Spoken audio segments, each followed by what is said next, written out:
President, the Senate has taken up and will be voting soon, I hope successfully, on watershed environmental legislation that will provide for municipal, county, state, and national parks and public spaces in America for generations to come. This is legislation I have been working on for years, legislation that I pushed hard to advance as chairman of the Senate Energy and Natural Resources Committee, and legislation for which I am now a co-sponsor. The bill is going to repair public spaces, making them usable by all, while creating new public spaces that reflect the continuing story that is our great country. In my view, when the Senate debates this kind of legislation, the debate also has to include a discussion about a particularly important topic, and that is jobs. Now, a major component of this bill is, of course, the Land and Water Conservation Fund. That puts funding into natural wonders all over the country, in cities and in rural areas. And so today I want to speak for a moment specifically about those rural areas and rural economies. The economic impact of the COVID-19 pandemic has hit so many of our rural communities like a wrecking ball. These are communities that have been struggling going back a long time, and building back up after COVID-19 is going to be enormously challenging. So the Senate ought to be looking at every good idea that can help get these rural economies moving again. The Land and Water Conservation Fund isn't just about opening up the country's treasured areas for everyone to enjoy and to help people get outdoors. It's got a proven track record of boosting the economies of the communities near those lands. The Land and Water Conservation Fund is the ultimate win-win approach because you focus with this program on recreation that involves protecting our natural wonders and jobs. That's a big step forward. And so what I wanted to do was just spend a few minutes talking about how we could do even more. For some time now, I've been working with my colleagues from the Pacific Northwest, Senator Crapo, Senator Merkley, Senator Risch, around trying to help secure two economic lifelines for the rural communities of the Northwest and for much of our nation. I'm talking about secure rural schools and payments in lieu of taxes. They're known as SRS and PILT. In the West, there are a lot of areas that have long depended on resource extraction, and a lot of areas made up of federal lands. So we went through a lot of boom and bust cycles that defined those economies for generations, and nearly always those boom and bust cycles proved to be harmful and unsustainable. So some time ago, a number of years ago, former Senator Larry Craig and I wrote the bill that created the Secure Rural Schools program.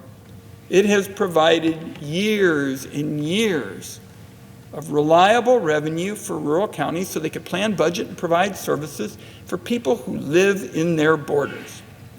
But after a while, Secure Rural Schools got caught up in the knockdown, back and forth fiscal battles that happen in the Congress too often. So once in a while, the program would lapse. It meant then that from all over the country, county leaders from rural communities came to Washington and had to plead for extensions of the Secure Rural Schools program that has always been successful, a model It involves local input. Extending this program should have been a no-brainer all along. It expired just last year before Congress stepped up at the last minute to reauthorize the program. But these start and stop authorizations do nothing for certainty. I remember one year, Mr. President, that to keep the Secure Rural Schools program, the distinguished senator from Alaska, Senator Murkowski, and I were involved in selling off the helium reserve. And that gave us some money, some key money for secure rural schools and programs in the West. I remember when we sold off the helium reserve to get money for secure rural schools, a number of editorial writers out west had a lot of fun with it and basically said, well, we always knew Ron Wyden was full of a lot of hot air. But the point is, we've got to end that cycle, that boom and bust cycle of having to just go through this perils of Pauline routine at the end of the period when Secure Rural Schools was helping with roads and schools and police and so many kinds of areas. And I worked with Senator Crapo to propose reforms that would upgrade the Secure Rural Schools program into a stable, predictable source of funding for rural counties. Our bill would establish a permanent endowment fund, provide funding for county economic development and roads and schools. That's where the money goes. It goes into economic development. It goes into roads and schools.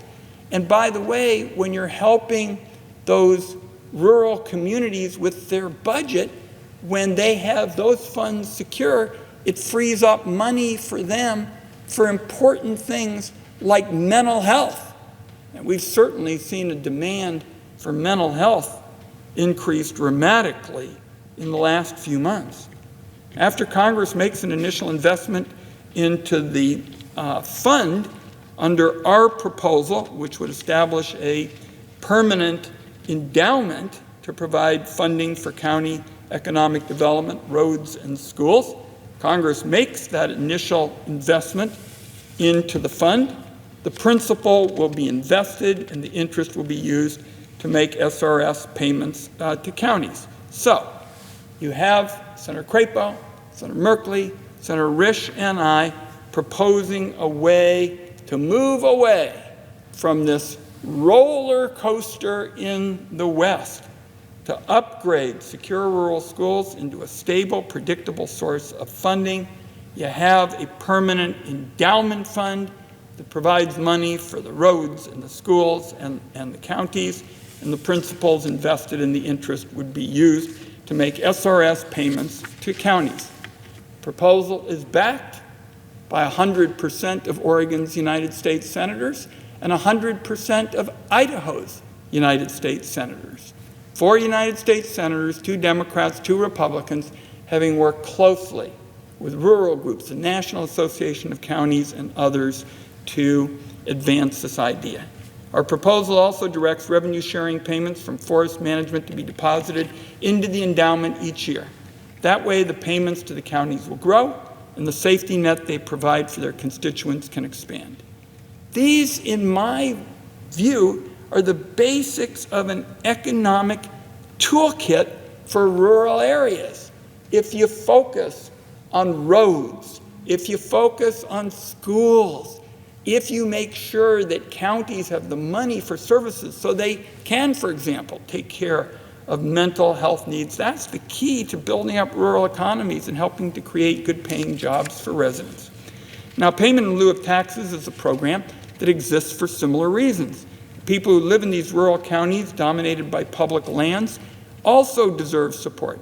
They too rely on local governmental services and deserve a safety net like everyone else. They ought to be able to budget and plan and create jobs like bigger cities can. Our amendment to really promote secure rural schools and PILT would extend PILT for 10 years to give these counties the certainty and predictability they need. I'm going to wrap up here in a moment, Mr. President, but I just hope that the majority leader is going to set up a process for real debate on these ideas and these amendments. This is a bipartisan proposal. When we have offered in the past, Senator Crapo, Senator Merkley, Senator Risch, and I, and others, proposals to extend this program, we nearly always get at least 70 votes here in the United States Senate, because there's an awareness of how important it is that these rural communities have certainty for schools and roads and basic kinds of services that our efforts support. The COVID-19 pandemic is causing enormous pain everywhere. But we've seen big corporations, we talked about this yesterday in the Finance Committee. You know, some colleagues think, well, we ought to cut the unemployment benefits in half, but it's fine to make available trillions of dollars to the biggest corporations in America. So the COVID pandemic is causing pain everywhere. But it seems to me, with so many resources going to big corporations and powerful interests in intensely populated areas, the United States Senate has an obligation to make sure rural economies and rural workers and rural businesses aren't just left behind.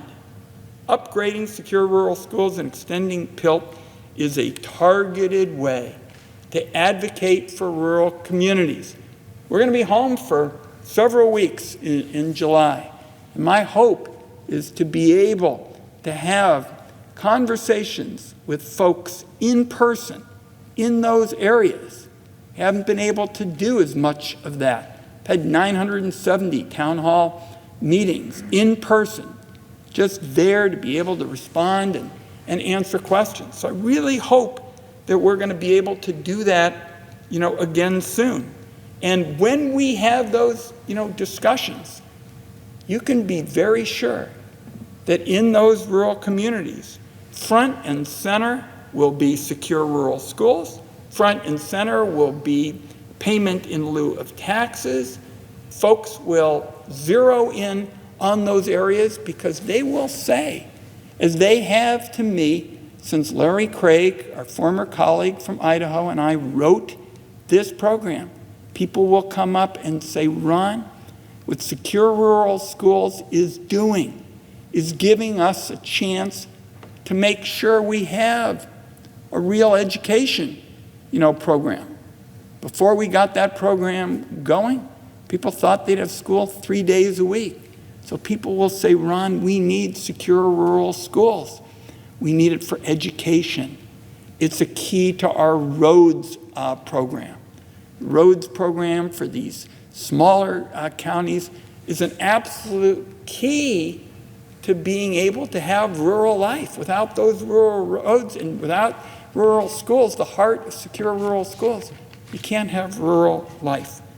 So these two programs are a solution based on providing certainty and predictability to help build thriving economies and good jobs in rural areas. I'm going to keep pushing for support here in the Senate. I know my colleagues, Senator Crapo, Senator Merkley, and Senator Risch, are going to continue to do so as well. And with that, Mr. President, I yield the floor, and I would note the absence of a quorum.